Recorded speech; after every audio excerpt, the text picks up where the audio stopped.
Hi everybody, welcome back to my channel. My name is Jackie and today I am here to do my TBR for the 5th round of the Contemporary-A-Thon. So this is my second round participating in the Read-a-Thon. I participated back in February for the 4th round and I really enjoyed my time reading it. So I figured I would come back and do a second round. This is a week-long readathon that is hosted by Chelsea from Chelsea Dawn Reads, Julie from Pages and Pens, Natasha from My Reading is Odd, and Mel from Mel to the Any. And all the readathon information is linked down below. It is happening from September 23rd through the 29th. Again, details are down below for you guys. And it is all about reading contemporary books, which you guys know if you've been following my channel for any length of time is typically not what I read. But since I did enjoy my time participating back in February, I am back for the second round, and I have some really exciting books on this TBR, so I'm excited to talk to you guys about it. So without me rambling on further, let's jump right in and get started. So the first challenge for this round of the readathon is to read a 2019 release, and for this I am reading I Wish You All the Best by Mason Deaver. This is the book that I've been meaning to read for like quite a few months. I can't remember what month this book came out. I want to say it was either May or June, and it was my book club book of the month for that month, and I just never got around to reading it, so I'm hoping to pick it up now. This is a YA contemporary novel about our main character Ben, who has just come out to their parents about being non-binary, and they are kicked out of their house, and they move in with their sister and their sister's boyfriend, and the story kind of takes off from there. There's obviously a romance that happens, so I have been hearing fantastic things about this since its release. I know this is an Own Voices novel. The author Mason is also non-binary, so it's always great to see that representation in books. I actually have never read a book about a non-binary main character, so I'm very intrigued to learn more about what it means to be non-binary by reading this book, so I'm excited to dive in. The next challenge is to read a book with yellow on the cover. I'm actually going to double up on this one, and it is to read a book with an illustrated cover. And for this I am going with Again But Better by Christine Riccio. So this is one of my most anticipated releases of 2019. I have been anticipating this since Christine started writing this book a couple of years ago. She is a fellow booktuber. Her channel is Pullin' Bananas Books. I will go ahead and link her down below for you guys. And this is her debut novel. It is a, I guess you could say, new adult contemporary about our main character Shane, who is in college, and she doesn't have a great first try at college, so she decides to sign up for the study abroad program and move to London for a semester and try it all over again and do it much better than the first time, hence the title. I've been hearing pretty mixed things about this, but again, I was very much anticipating this release since I have been following Christine's writing journey since the very beginning. So I hope to like it, and I really have my hopes up for this one. The next challenge is to read a diverse contemporary. For this I am going with Pride by Ibi Zoboi. I think this might have been on my TBR for the past round that I participated in. I cannot remember off the top of my head. But yeah, I got this in my Allocrate last October, and I was like, okay, I'm going to put this on some readathon TBR. It's very short.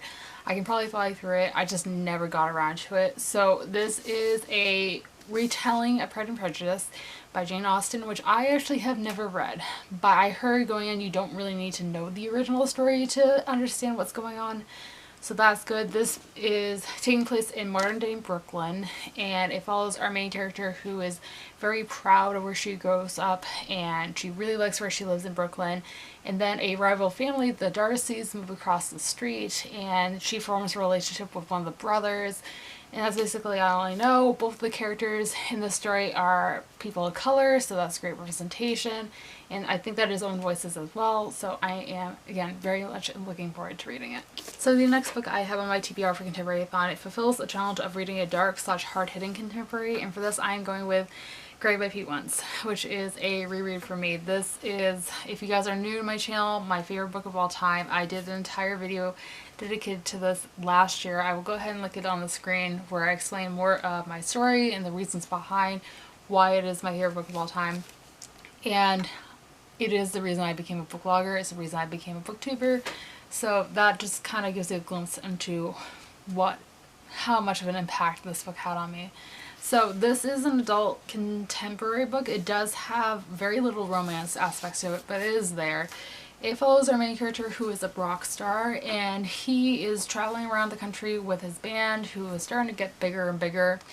And he's kind of in an unhealthy relationship with this girl, and he's just kind of reminiscing on the good times and the bad times, and missing the one he loves and his family and all that.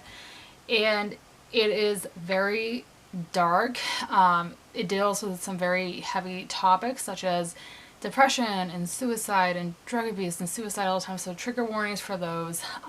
But I read this at the right period in my life, and I just can't recommend it enough. This is, I guess, kind of based off of Pete Wentz's life. He is the bassist and lyricist for the band Fall Out Boy, which is one of my favorite bands of all time. So I could see a lot of myself in this book, and I think that's why I connected with it so well. But I can't recommend this enough, and hopefully I'll get around to rereading it again this round of the Contemporary-A-Thon. The next challenge is to read a contemporary with plants on the cover. For this, I'm going with Tell Me How You Really Feel by Mina May Safi. This one is a YA queer contemporary novel about a hate-to-love relationship between two girls.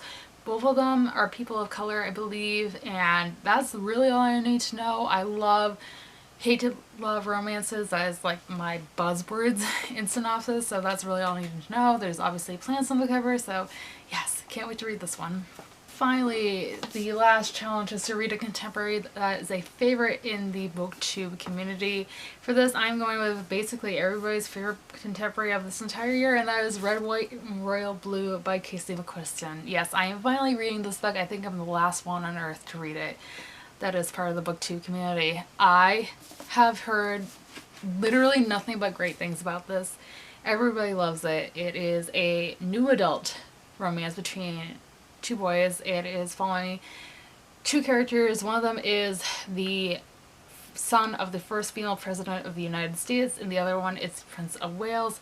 This is another hate-to-love relationship, and yeah, I'm excited. I'm a little nervous as well because of all the hype, but I have a feeling I'm really going to like this because I heard it's really cute, and that's all I need to know. So yeah, finally going to get around to reading this. That is everything I have this video, guys. I hope you guys enjoyed. If you did, be sure to give it a big thumbs up and subscribe if you haven't already. I post new videos every Monday, Wednesday, and Friday. Be sure to let me know in the comments down below what you guys plan on reading during Contemporary-A-Thon if you are participating, as I would like to know.